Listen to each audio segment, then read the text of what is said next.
Hi, this is Chris Young. Welcome to a special episode of Contemplating Life. Although I try to keep these episodes completely listenable, you might want to check out the YouTube version of this episode because it focuses heavily on images that I found of the old computer we used in the genetics department. I've also included a couple of ChatGPT generated images to illustrate the story. So I really recommend you watch the YouTube version if you can. Because I consider it an addendum to episode 76, I'm calling this one episode 76A. The title is There's Always More to Learn. I heard a parable once about a man who spent his entire life collecting knowledge. One day he realized that all that knowledge would be lost when his life was over. So he set about the task of trying to write down everything he knew so that he could share it with the world and leave a legacy. He ascended the steps of his ivory tower where, surrounded by hundreds of books, he would write his magnum opus. As he wrote, he realized there were gaps in his knowledge. So he set about doing more research to fill those gaps so that his work would be complete. He became so obsessed with his work that he slept little and often forgot to eat. He ignored such niceties as taking care of personal hygiene. Eventually his obsession got the better of him, and he was discovered one day slumped over his desk, deceased. The person who found him gave him a respectable burial and then set about cleaning up the mess in the ivory tower. Over 1,000 pages of handwritten manuscript were scattered about the room, but the material was so disorganized he could not make any sense of it. He gathered it up, disposed of the manuscript, and sold off the vast library to pay for the expenses of the deceased. I felt convicted when I heard this story, because at the time I was keeping an extensive personal journal about my life, but I shared it with only a small handful of people. I would have some experience in my life, and then I would spend days and days chronicling that for the journal. I realized I was spending more time writing about my life than I was actually living it. As a result of this epiphany, I pledged to share my work with a wider audience, and the result was the publication of my award-winning article, The Reunion, which I shared here in episode 22. I learned the lesson of the parable well. You have to share your knowledge. You cannot be so obsessed with its mere collection. Unfortunately, I still suffer from the concept that my work has to be 100% complete. I've not yet fully embraced the realization that such 100% completion is impossible. You've seen this obsession at work in me because I often have to tell a lengthy backstory before I can tell the story I really want to tell. As I write this podcast and share it with the world, I'm continually troubled by the gaps I have left in the story, and I'm still obsessed with filling those gaps. For example, in our next episode, I wanted to tell about the work we did in the genetics lab. However, I realized that to give that some background, I had to explain some basics of genetics before you could understand it. As I was explaining the genetics, I discovered gaps in my own knowledge. And like the man in the ivory tower, I had to fill those gaps before I could proceed. So episode 77 will be titled Genetics 101, although after hearing the episode, you might think it was more of a 300 or 400 level course. But I'm still going to call it 101. When I was finally sufficiently satisfied that I'd covered the topic well enough, I started to work on episodes 78 and 79. Episode 79 will discuss the consequences of the departure of the department chairman, Dr. Donald Merritt, who had hired me. Now, I couldn't recall the name of the guy who took over as the acting chairman. A Google search for chairpersons of the Indiana University Department of Medical Genetics led me to a photograph of Dr. Merritt and one of the other geneticists who worked on the project and was my supervisor, Dr. Kiwon Kong. They were posing, looking at a computer printout, and were seated in front of our department's PDP 1170 mini-computer. Now, as I'm writing this episode, I published episode 76 just a few days ago, and in the YouTube version, I included lots of photos of other people's PDP 1170s, because I thought there was no way on earth I would have a photo of the machine I actually used. I was so angry I had not discovered the photo earlier so that it could be included in episode 76.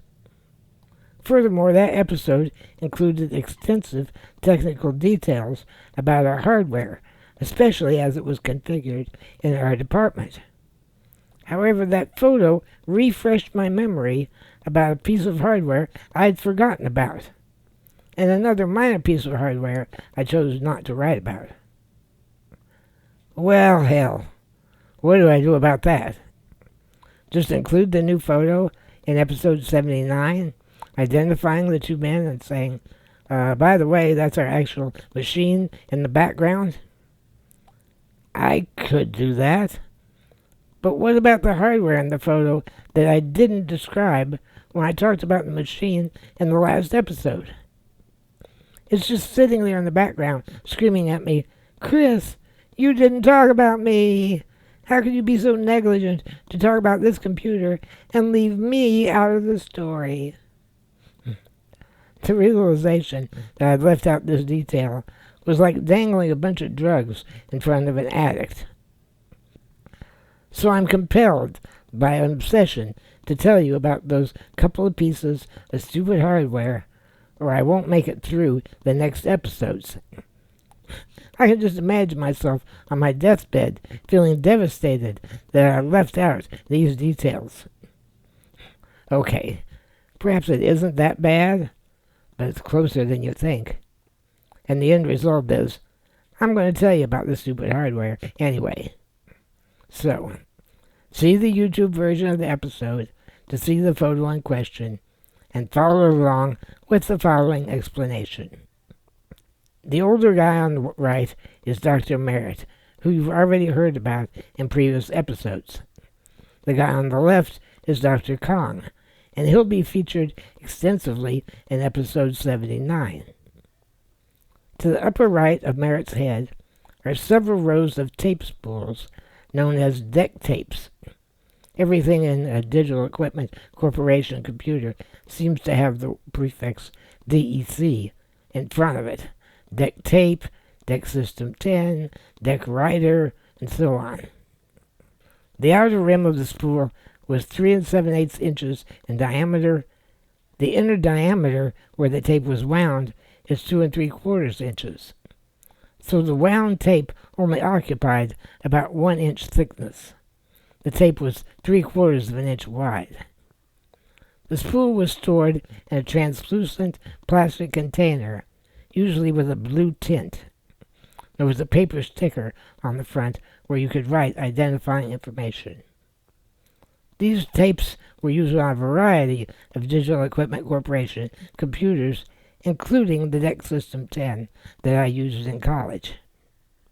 Students in computer science were permitted to purchase one of these tapes for their personal use. I don't recall what they cost, but it was reasonable. I think it was around $10. And I owned one in those days. I used to keep an archive of all the programs I wrote and a few of the computer games that I found on the system. I could have transferred those programs from the university's DEC 10 to our department's PDP 11, but I don't think I ever did. I'm not sure what happened to my DEC tape. I haven't seen it in decades. I probably threw it away because I didn't think I had any way to get the information off of it anymore. A DEC tape would store 184K of data, and it was formatted in blocks so that it could be randomly read and written. It had its own file directory at the beginning of the tape and a complete file system. So functionally, it was sort of like a floppy disk, like we used in early personal computers. It was slow, but not prohibitively so. The tape could be wound from one end to the other in about 30 seconds. The only other way students had to store their programs was on punched paper tape from the teletype machines, and that was a pain to use. I don't ever recall using DEC tapes in my 2 years at the genetics department. I had no idea what was on those tapes. I presume it was some sort of backup. I believe that digital equipment also used them to distribute updated software from their DEC headquarters to our facility. The two white circles to the left of Dr. Kong's head are the DEC tape spools mounted on the TU-56 DEC tape drive. The drive would hold 2 tapes. You cannot see the other spools behind his head. I've included a photo of a DEC tape drive that I found online. I had remembered we'd had DEC tape drives on our machine, but I didn't bother to talk about them in the last episode because I don't recall ever using them. The other item is in the background. Between the two men, you can see one of 2 RK05 disk drives known as DEC packs. I couldn't remember what they were called. I had to zoom in on the photo to see the word DEC pack.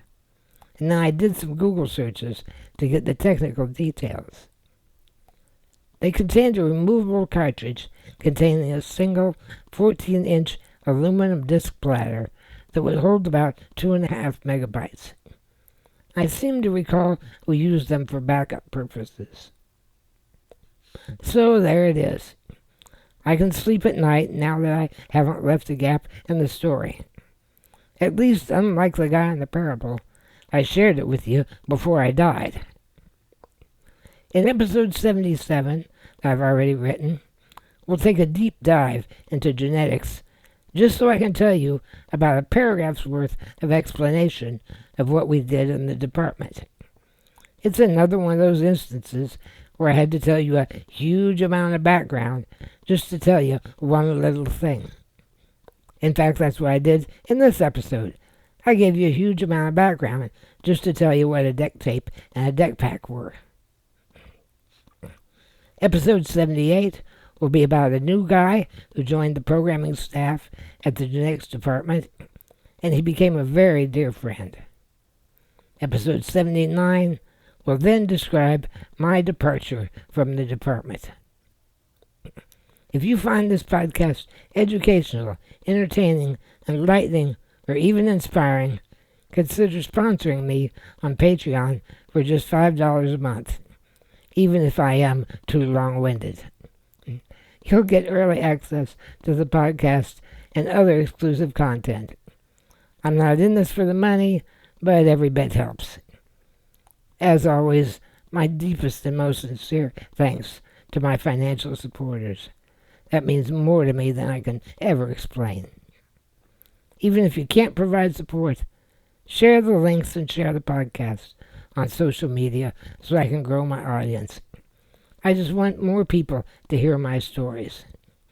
All the back episodes are available, so check those out. If you have any comments or questions, please feel free to comment on any of the platforms where you found the podcast. I'll see you next time as we continue contemplating life. Until then, fly safe, everyone.